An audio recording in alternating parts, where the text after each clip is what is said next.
लक्षात आलं? स्ट्रोक कशाला म्हणायचं?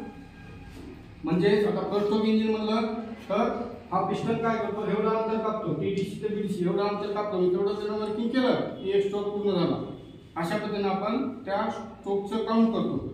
आता फर्स्ट स्ट्रोक इंजिन म्हणजे पिस्टन 2 वेळेस खाली 2 वेळेस वर जाईल, म्हणजे त्यानं तेवढं स्ट्रोक पूर्ण केले. किती? 4 स्ट्रोक पूर्ण केले.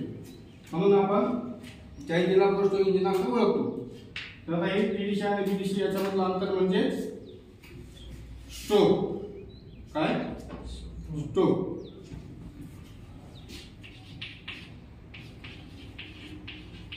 त्यानंतर पुढला पॉइंट आहे बोर. पुढला पॉइंट काय आहे? बोर. आता बोर कशाला म्हणायचं?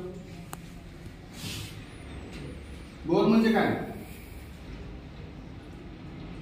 मराठीत काय म्हणतो आपण त्याला?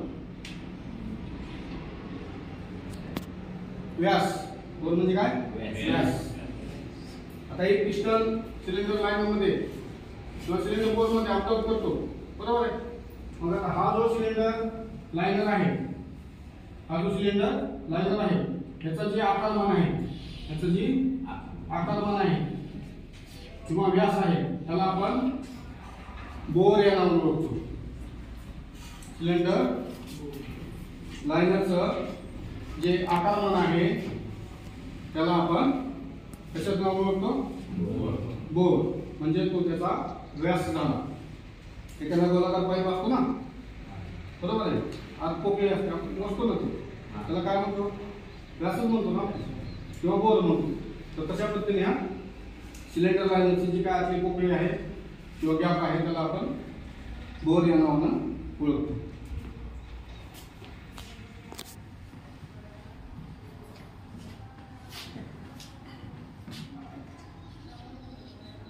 त्यानंतर पुढला पॉइंट आहे कंबक्शन चेंबर.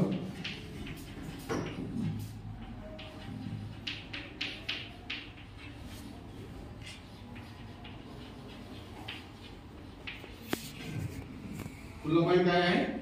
Combustion chamber. आता कंबक्शन चेंबर कशाला म्हणायचं?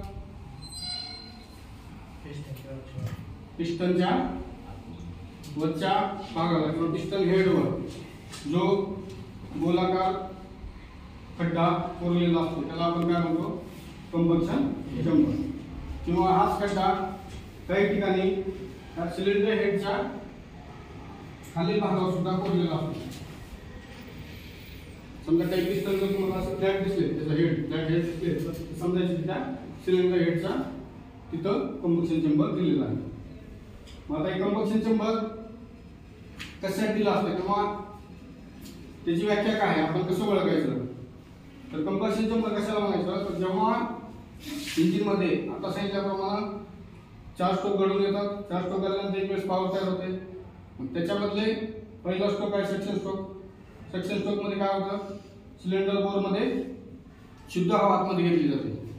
सिलेंडर बोर मध्ये इनलेट वाल्वच्या मार्फत, इनलेट वाल्व हा ओपन होतो आणि याच्या मार्फत सिलेंडर मध्ये शुद्ध हवा आत घेतली जाते. मग नंतर त्याच्या पुढचा जो स्ट्रोक आहे कॉम्प्रेसर स्ट्रोक म्हणतो आपण त्याला. तर त्या घेतलेल्या हवेनंतर त्या स्ट्रोक मध्ये कॉम्प्रेस करायचं काम केलं जातं, दाबायचं काम केलं जातं, बरोबर आहे? पण जेव्हा पिस्टन त्या हवेला दाबतो, जर हा पिस्टन फ्लॅट हेड असेल, सरळ असेल,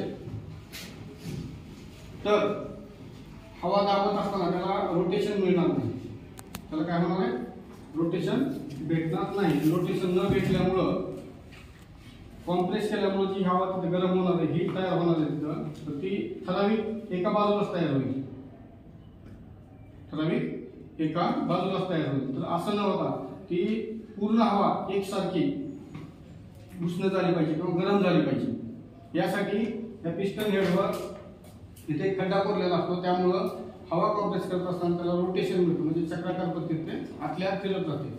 आणि ती आतल्या आत फिरल्यामुळं जी काय हवा तिथे गरम होणार, ती सर्व हवा एकसारखी गरम होते.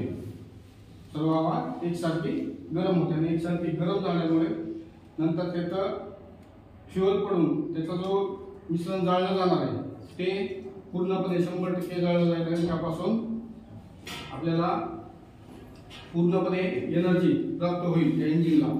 तर त्यासाठी म्हणजे त्या हवेला रोटेशन मिळावं, की हवा पूर्ण एकसारखी उष्ण व्हावी यासाठी इथं पिस्टन हेडवर जो गोलाकार खड्डा कोरलेला असतो त्याला आपण कंबक्शन चेंबर या नावानं ओळखतो. आलं लक्षात? कंबक्शन चेंबर म्हणजे काय, कशाला म्हणायचं?